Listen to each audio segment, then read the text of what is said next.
Muy buenas a todos nuestros amigos de Estado de Alarma. Una semana más estamos aquí en el Periscopio para analizar la situación, la evolución de la campaña presidencial en los Estados Unidos, que esta semana y de cara ya al 3 de noviembre cada vez va a estar un poco más interesante. Esta semana se produjo el primer debate electoral, hemos tenido ya la plaza de magistrada que había dejado la recientemente fallecida magistrada de corte demócrata y ha sido sustituida por alguien que ha sido otra magistrada que ha sido acusada de ser ultraconservadora. Bueno, la izquierda mediática se ha echado sobre ella diciendo, dado que bueno, Trump ha sido quien la ha nombrado, pues bueno, pues que es lo peor de lo peor. Eso a nosotros, los españoles, nos resultará bastante familiar, pues por ejemplo, con el caso recientemente relativo del nombramiento de, bueno, pues de la magistrada en el Tribunal Europeo de los Derechos Humanos, que bueno, pues que se le acusó de todo porque a la izquierda política no le salió, digamos, el nombre de la persona que ellos siempre pues intentan colocar y bueno, y si no le sale, pues echan, digamos, todo ese veneno que llevan dentro sobre la persona en cuestión. Bueno, pues para analizar esto y más, esta semana tenemos un lujo de invitado. Tenemos a Willy Lora, que es analista político internacional, presidente del grupo Lora Consulting. Él ha dirigido, y de eso también podemos hablar, de los medios de comunicación en los Estados Unidos durante 20 años, lo que ha sido, bueno, pues toda la información política en CNN en español. Hola Willy, ¿cómo estás? Muy bien, gracias por la invitación, un placer estar contigo. Bueno, ahora estás concretamente en Suiza, ¿no? Llevas ya unos meses por ahí. Sí, la pandemia me tocó aquí en Ginebra, en Suiza. Estoy aquí desde mediados de marzo y esperando tener la oportunidad de regresar a Washington. Estupendo.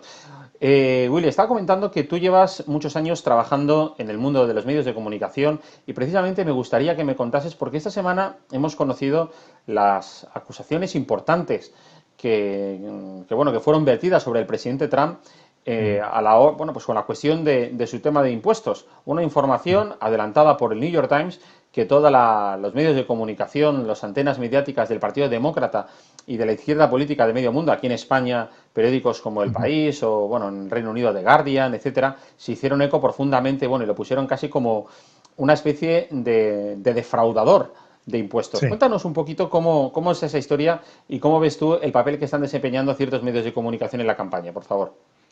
Bueno, yo creo que lamentablemente lo que hemos visto en los últimos 4 años ha sido cómo ha decaído la credibilidad de los medios de comunicación y de la manera que al mismo tiempo colaboran con el espectro político, más con la izquierda en Estados Unidos, en un ataque constante al presidente. Eso lo hemos visto desde antes que fuera presidente. El último episodio con el New York Times, primeramente la historia no es nueva. No es nueva porque ya salió durante el debate del presidente Trump con Hillary Clinton, cuando se le hizo la pregunta de los impuestos, él dijo que no había pagado impuestos. Y que sus impuestos estaban... Estamos hablando de hace 4 años. Hace 4 años, cuando en ese momento la importancia de los impuestos del presidente no era si había pagado mucho o no había pagado mucho. Querían verlo porque la famosa historia de la colusión rusa, querían ver si dentro de esos impuestos había dinero que había venido de parte de Rusia, y ese era el supuesto escándalo, lo cual ya sabemos fue una farsa total después de 4 años. Entonces en ese momento era la historia y ya de ahí se mencionaba de vez en cuando y seguían más escándalos y otros escándalos, y cada semana era un escándalo, y un escándalo que solamente duraba 24 horas y después salía que no era cierto, que fue malinterpretado, o sea, siempre era lo mismo, pero eso había sido un constante ataque sobre eso. Ahora, ¿qué pasa? Viene el primer debate presidencial y fue el momento preciso para que el New York Times se le diera la documentación que le faltaba de parte, y lo que se sospecha que fue de la oficina del DA de Nueva York, de la Corte Federal de Nueva York, que ha sido el que ha venido en el ataque en contra del presidente del primer día, buscando una manera de sacarlo del poder. Se lo filtran al New York Times y el New York Times lo saca. Y obviamente todos los otros medios se hacen eco. Ahora, para interpretar lo que ha pasado con los impuestos no es tan difícil. Si te fijas por qué han habido muy pocos, creo que no he visto ninguno todavía, contable invitado a debatir el tema, sino que tenemos a los spin políticos diciendo que sí es malo y que defraudó y todo el cuento, pero no se traen un experto de por qué entender que no solamente Donald Trump, sino el mismo dueño del New York Times, Carlos Slim, y otros medios de comunicación hacen exactamente lo mismo. Tienen oficinas y divisiones de contabilidad que se ocupan de no solamente hacer sus pagos, sino también de hacer los pagos tributarios, sino de minimizar el peso o la obligación tributaria que tienen las empresas y los empresarios. Eso no es ilegal en Estados Unidos, ni en muchos sitios. Ni aquí en España. Es decir, exactamente. Es lógico que la hacienda de cada país intente recaudar el máximo y es lícito y legal que la gente, bueno, pues dentro de la legalidad trate de pagar lo mínimo. Yo estoy esperando el primero de estos empresarios, empresas grandes, los mismos canales de televisión, que levante la mano y quiere ser el primero en la línea para ir a pagar más impuestos. O sea, es ridículo. Entonces, ¿qué pasa? El presidente lo que ha hecho es que basado en la ley de tributaria, él ha hecho sus deducciones y ha pagado lo que le debe. Cuando te hablan de $750 que pagó, no es que solamente pagó $750, sino que de los 72 millones y pico que pagó, quedó en deuda $750. O sea, esa parte tú no la escuchas. Entonces, ese es el problema, de que cuando se toman titulares y cuando tú buscas dentro la misma historia, la historia no es la misma. Entonces, por eso esa historia, o sea, inmediatamente tuvo furor 24 horas y después se fue cayendo poco a poco, porque en realidad no es ilegal lo que ha hecho. Se confirmó lo que él había dicho, que sus impuestos estaban siendo todavía revisados por el IRS, el Servicio de Impuestos de Estados Unidos, y por eso no había sacado sus impuestos públicamente. Pero obviamente lo que es ilegal fue la filtración al New York Times.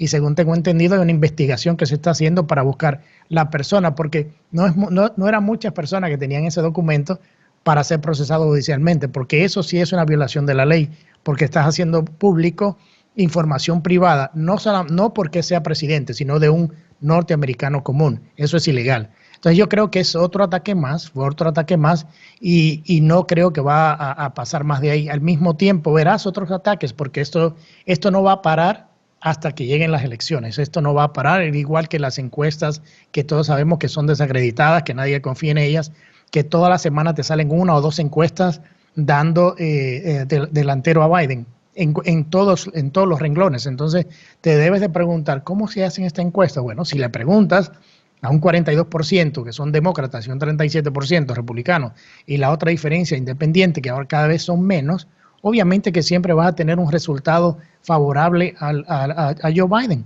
¿Por qué? Porque la matemática es así, no te va a dar algo diferente.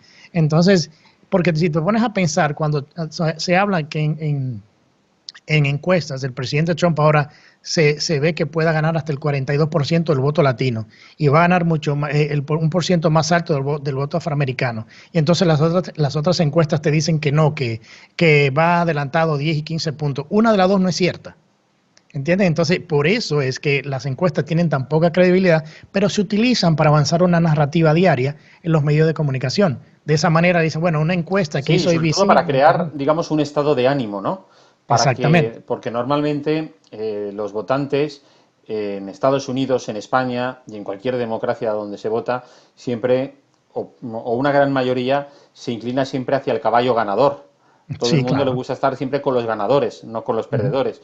Pero bueno, sin embargo, en 2016 ya pasó lo contrario. Pero es que al final la gente tiene que entender, y nuestros espectadores que están aquí en España, los de Estados Unidos, eso sí que lo tienen claro, es que las encuestas se hacen, como tú bien has dicho, a lo mejor sin segmentar claramente el tipo de votante al que le estás preguntando, pero es que además se está preguntando, digamos, a la mayoría, no al colegio electoral, que luego es el que vota.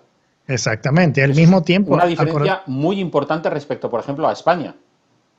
Claro, y acuérdate que las encuestas van a dar el resultado de quien la paga.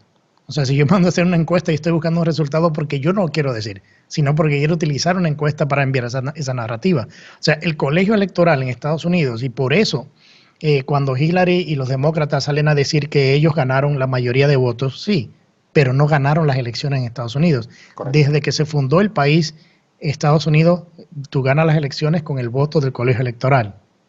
Y para tener el voto del colegio electoral necesitas ganar el voto popular de cada estado. Fue hecho de esa manera para que la democracia fuera representativa y cada estado tuviese un peso político. De lo contrario, los candidatos solamente irían a Nueva York, a Florida y a California, y el resto del país no importara. Entonces yo creo que sabiamente se hizo un sistema en que todos los estados tuviesen un peso político y que cada candidato debiera de ir a vender su plataforma política a cada estado. Entonces, por eso es que funciona y se convierte en un problema cuando pierden. O sea, cuando ganan no importa, pero cuando pierden se convierte en un problema. No, y además eso que estás contando muy bien, explicando para hacérselo también entender a nuestros espectadores españoles, es una forma también como de medir el voto aquí en España, cómo se traduce luego en asientos en el Parlamento, en los escaños. Definitivamente. Por ejemplo, el centro derecha o la misma izquierda, al final, a lo largo de la historia de las elecciones, siempre han ido sacando prácticamente la misma cifra de votos, una cifra muy, muy similar. Lo que ocurre es que cuando el voto se parte, es decir, cuando, por ejemplo, en el centro derecha hay 3 partidos, como en la actualidad, Vox, Partido Popular y Ciudadanos, esos 10 millones y pico de personas que votan, antes, cuando solo había un partido, que era el Partido Popular era capaz de sacar 100 y pico escaños. Pero ahora, al estar repartidos esos mismos votos entre 3 partidos políticos, hace que efectivamente el resultado de la suma de los 3 sea mucho menor. Ya. Entonces, eso también explica efectivamente una cosa muy similar a lo que pasa, digamos, en Estados Unidos. Es decir, la gente puede votar a favor de un candidato y luego el colegio electoral decidir otra cosa. Y en España nos encontramos con que la gente en las encuestas manifiesta, digamos, una opinión, pero después el resultado es otro en función, bueno, pues ese reparto de escaños que se produce con la ley D'Hondt. Claro, porque entonces en Estados Unidos el tema es el siguiente también. Si tú estás corriendo una campaña y yo soy tu jefe de campaña, la estrategia de campaña que yo voy a hacer va a ser basada en el colegio electoral. Entonces, ¿qué pasa? Cuando tú vienes a decir ahora, bueno, no, lo que pasa es que yo gané el voto popular, eso no tiene sentido. Además, es básicamente justificar algo que no hiciste bien, que fue tener una estrategia efectiva para ganar el voto del colegio electoral en todos los estados. Acordémonos que Hillary Clinton casi no fue a ningún sitio. Ella fue a Nueva York, a California, y creo que fue a la Florida, a un par de estados, porque se sintió tan cómoda, porque sus allegados y los medios le decían que era imposible de que Donald Trump ganara. Entonces ella se confió demasiado y se olvidó de que en el centro del país existía un país, o existe un país. Y ese país la rechazó porque no creyeron en ella, fue muy mal candidata y hizo muy mala campaña. En comparación que tenía $2,000 millones de presupuesto para su campaña política, tenía 970 empleados más o menos, y Donald Trump gastó, creo que fueron unos $400 millones y tenía 95 empleados. Entonces, esa es la gran diferencia cuando tú trabajas una estrategia para ganar el voto del colegio electoral y entender cuáles son las necesidades del país y que el país se vea reflejado en ti. Donald Trump es una persona rica, una persona millonaria, cada vez que cobra regala su salario, no lo necesita, entonces la gente se vio más identificado con eso. Inclusive le preguntó a los afroamericanos, ustedes han votado por demócrata toda su vida y nunca han mejorado su situación, traten y voten por mí, a ver, o sea, denme una oportunidad. No, eso es una lógica clarísima, es decir, el ejemplo también lo tenemos aquí en España. Tenemos un gobierno al frente de, digamos, de los mandos de la nación desde hace 2 años, y la situación de pobreza, de desigualdad, de pobreza infantil, que es una que también provoca gran alarma entre la población, no se ha mejorado, sino que ha empeorado. Hay más paro, es decir, las empresas están cerrando, hay, claro, una situación de mucha mayor desigualdad. Con lo cual, al final, claro, es decir, la gente identifica unas cuestiones, porque, por ejemplo, en el caso, a mí me llamó la atención, aquí en España la semana pasada salió, que yo no sé eso en Estados Unidos si se magnificó o no, pero el presidente Trump, con todo el motivo esto de lo de los cambios en el Tribunal Supremo, que había sido abucheado al pasar por ahí en los actos de Estado que se celebraron en honor de efectivamente, de la magistrada que había fallecido. Y bueno, y aquí los medios de comunicación abrieron con la noticia de los abucheos a Trump, para que te des cuenta de cómo está el nivel de información actualmente aquí en Occidente, bueno, y sobre todo en el caso de España, ¿no? Claro, y el tema es que te mienten de una manera tan vil, porque sí hubo pero él fue fue una minoría muy poca.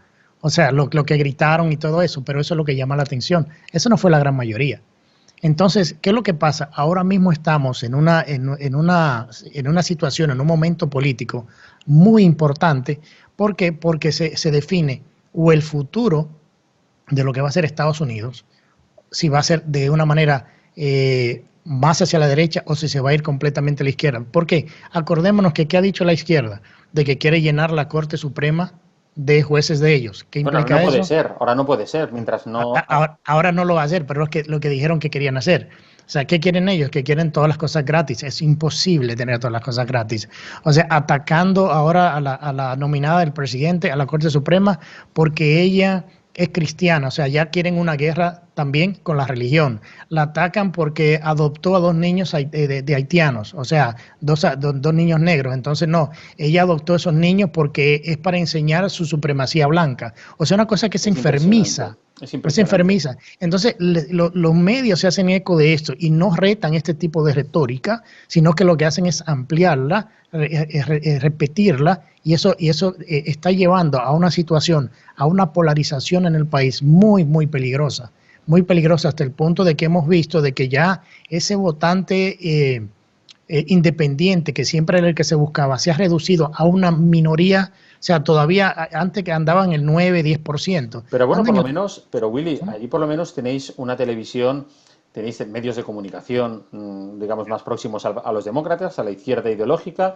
Es el caso de la CNN, de la sí, MSNBC, MSNBC, de la, 8%.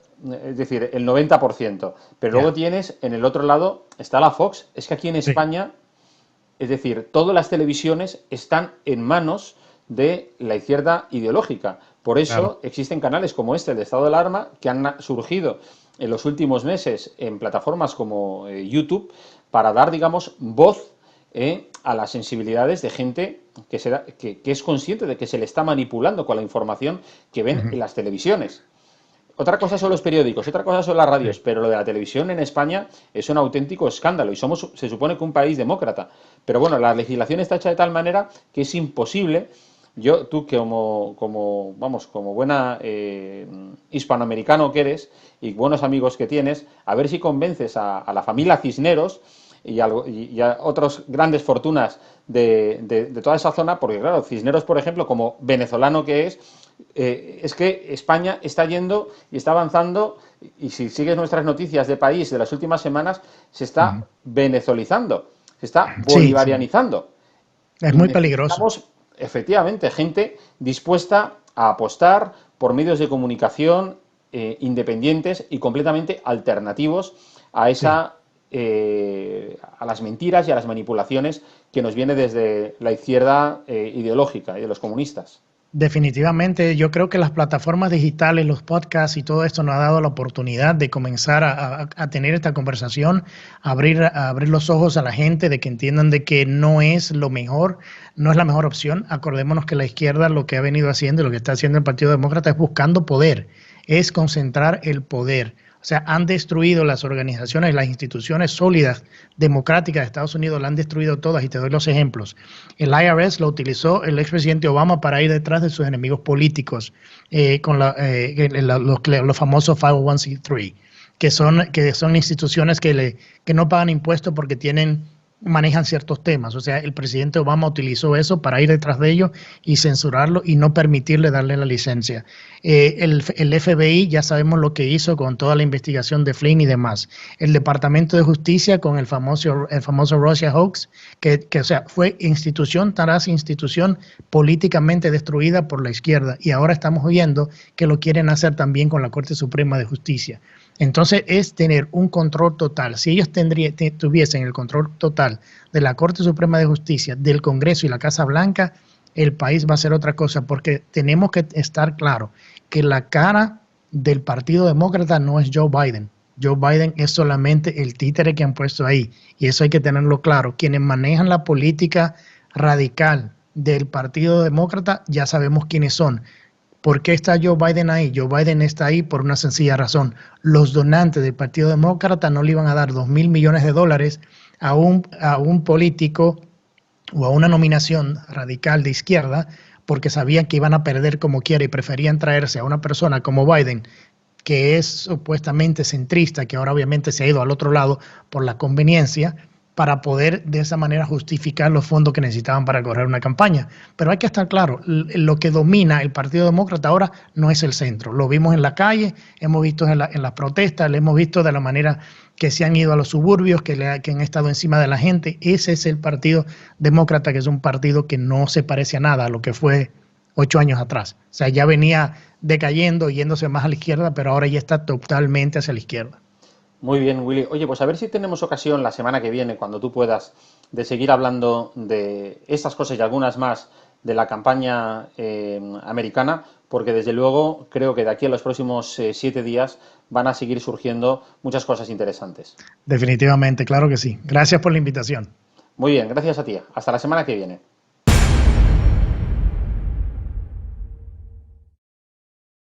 Pues aquí seguimos en el programa El Periscopio analizando las elecciones, la campaña electoral a las elecciones presidenciales en los Estados Unidos.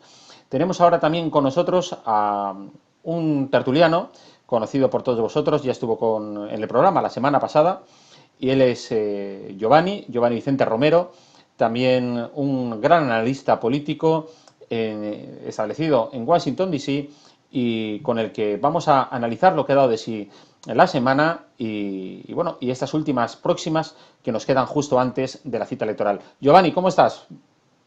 Bueno, estoy muy bien. Muchas gracias por la invitación nuevamente. Siempre un placer compartir con las personas que siguen este gran programa.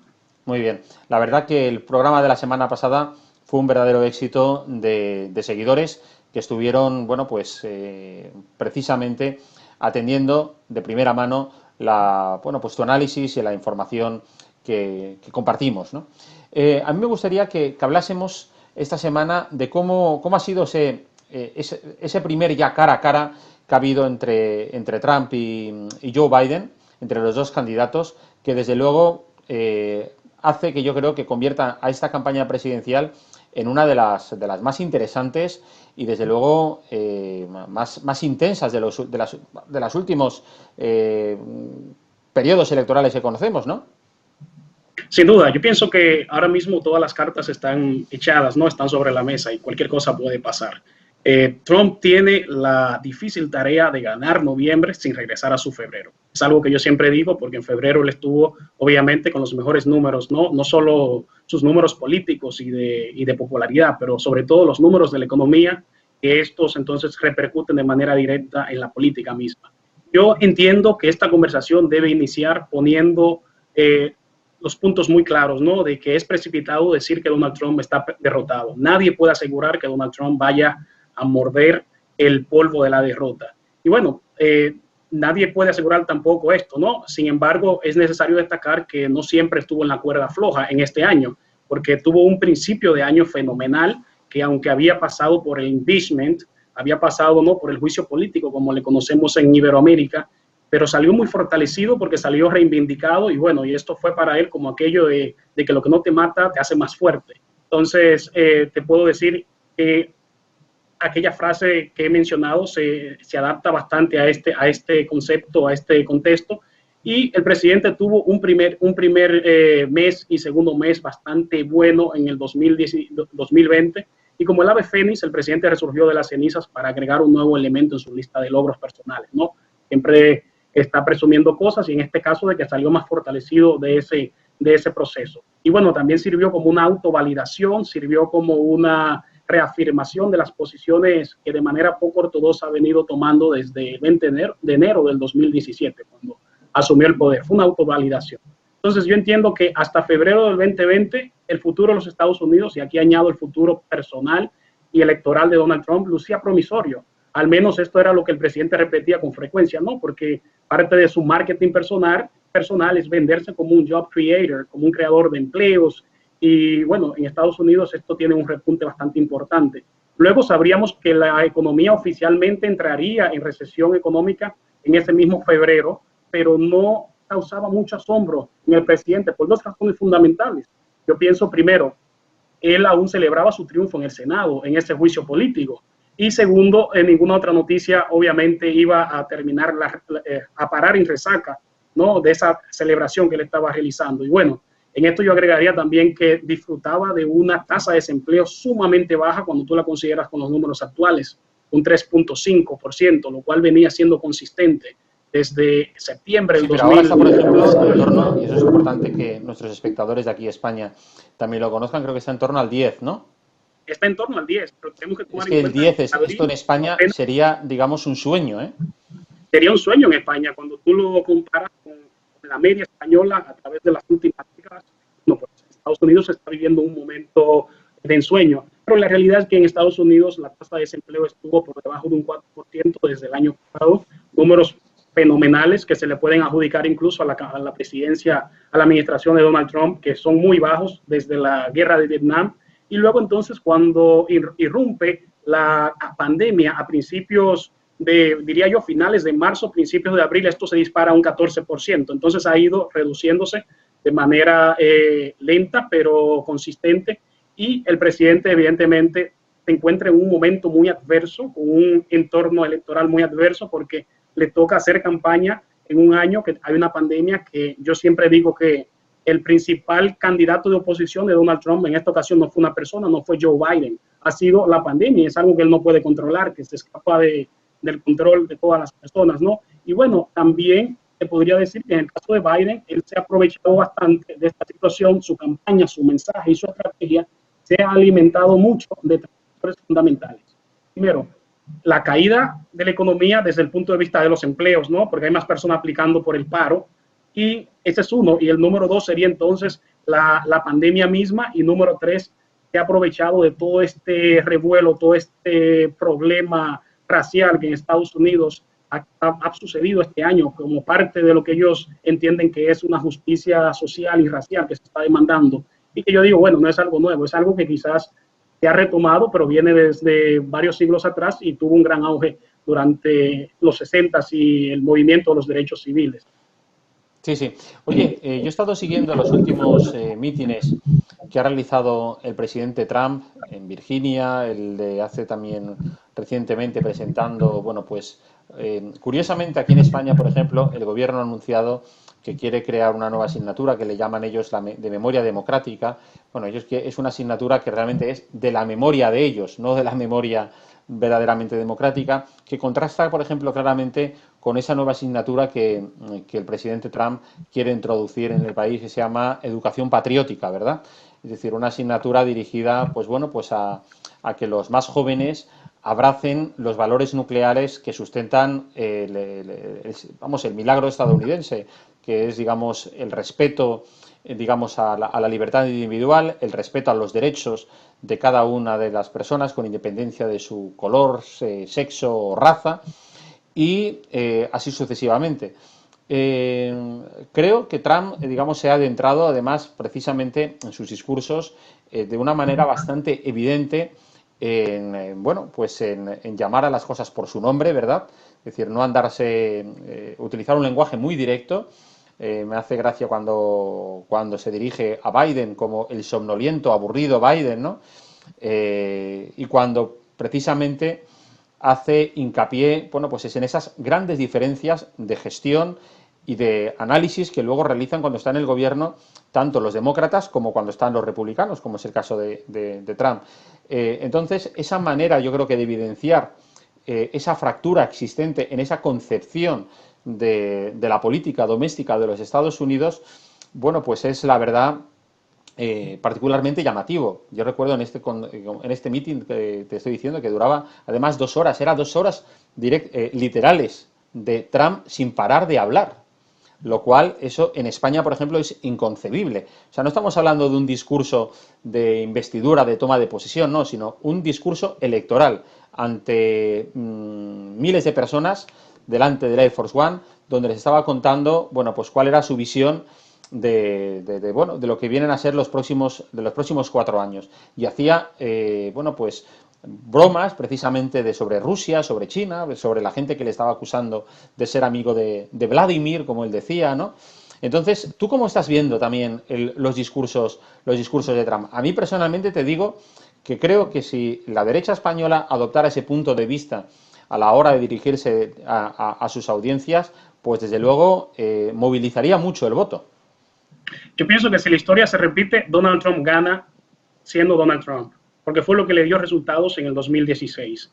Entonces, cuando tú analizas su estilo de comunicar su mensaje y la forma en que él enfrenta a sus adversarios, te das cuenta que cuando lo extrapolas eso a un perfil psicológico, entonces él puede encajar dentro del típico bully, aquella persona que le crea bullying a los otros candidatos, porque obviamente utiliza muchos apodos y ese tipo de cosas, pero al mismo tiempo te das cuenta que probablemente este estilo se debe a que es quizás el candidato en la historia de Estados Unidos más claro y franco que hemos visto por mucho tiempo.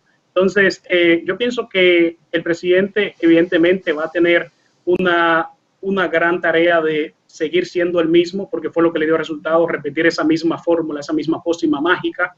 Y bueno, vamos a ver entonces cómo él puede capitalizar todo ese rechazo, todo ese sentimiento diría yo, de repudio muchas veces de los mismos medios, porque no es algo nuevo. Ya en el 2016 él tenía todos los números en contra y también tenía todas las personas en contra. Nadie quería asociar su nombre con él. Entonces, por eso yo digo que no me sorprendería si el colegio electoral en los Estados Unidos volviese a jugar una mala jugada para los demócratas, como lo ha hecho ya en el pasado en unas cuantas ocasiones, cuando el voto popular no le ha dado la Casa Blanca, no el despacho Oval a su candidato. Entonces, yo pienso también que la pandemia, no Biden, le cambió los planes al presidente. Entonces, no obstante, la pandemia podría ser una carta electoral de último minuto. Este fue el intento, obviamente, que lo que vimos con la oferta de una vacuna que se distribuiría de manera masiva el 1 de noviembre, 2 días antes de las elecciones. Yo también entiendo que el presidente ahora mismo, en mi opinión, sabe que por esa misma inseguridad sanitaria de los ciudadanos, el voto por correo tendrá un papel determinante, por lo cual quiere proveer una solución electoral a la pandemia. De sobra diría Jorge que está a decir que en los últimos meses se ha desarrollado una agenda que debilita obviamente la credibilidad de este voto, del voto postal, y esto tiene una coherencia con la narrativa, con todo el objetivo de la narrativa, que es cantar victoria el 3 de noviembre. Entonces, vemos que el presidente está siendo coherente con lo que él ha sido siempre. Algunas personas piensan que él es una persona que realmente se puede ser catalogada como mentiroso porque dice una cosa hoy y mañana dice otra. Eso no se ve en los Estados Unidos, donde el precedente es sumamente importante y la memoria histórica es muy importante. Tú tienes 40 años siendo parte del establishment como Joe Biden y hace 30 años tuviste unas declaraciones, hoy siempre te sacan el video, por lo tanto es mucho más difícil para Biden dar explicaciones con una trayectoria política tan larga y tantas cosas que ha dicho en toda su vida. En el caso de Trump, él no le importa cambiar de versión. Él te dice una cosa ahora y al día siguiente te puede decir otra. Entonces, ese es el juego de póker que tiene a las personas o a la estrategia política de Washington sin idea y desorientada porque no saben con qué viene el presidente. El presidente ha sido muy franco, siempre ha sido muy sorpresivo y obviamente no tiene, como decimos popularmente, pelos en la lengua y por eso entonces es el políticamente no correcto y eso obviamente contrasta, ¿no? Y con el establishment, con el status quo y no es lo que hemos visto y por tanto muchas personas no le daban mucha credibilidad o no le daban muchas esperanzas a sus pretensiones, pero vimos que el 2016 fue una sorpresa para todos. Muy bien, como siempre Giovanni, ha sido ya muy interesante el análisis que nos has realizado. Yo creo que la semana que viene va a dar todavía mucho de sí esta campaña electoral a las elecciones en los Estados Unidos. Nos adentramos ya en el último mes de campaña y bueno, y esto pues al final se convierte como en los últimos, a medida que vamos avanzando, en los últimos minutos de una gran final de fútbol. Así que vamos a ir observando con atención los acontecimientos. Oye, muchas gracias y espero verte pronto por aquí. Por supuesto, un abrazo a todos. Y muchas gracias también a todos vosotros, queridos amigos del programa del Periscopio en estado de alarma. La semana que viene volveremos aquí con nuevos análisis, con nuevos enfoques relacionados con la campaña presidencial a los Estados Unidos. Hasta luego, nos vemos la semana que viene. Adiós.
más importante que ha sucedido en la transición Roberto, española. ¿quieres que nos cierren hoy el canal también, no?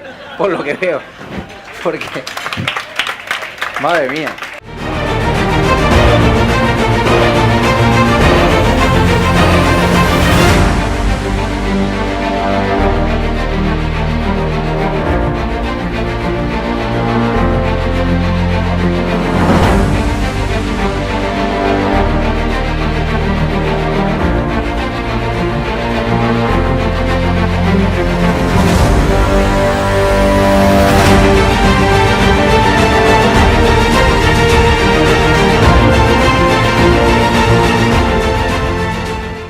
No va a tener, como mucho, más allá de algún caso diagnosticado.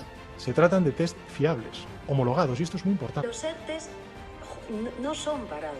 Hemos derrotado al virus y controlado la pandemia y doblegado la curva. Con Bildu no vamos a pactar. Con Bildu, se lo repito, no vamos a pactar. ¿Qué le va la vida? ¿Qué le va su vida? Las recomendaciones de los expertos, también de los científicos que asesoran al gobierno de España,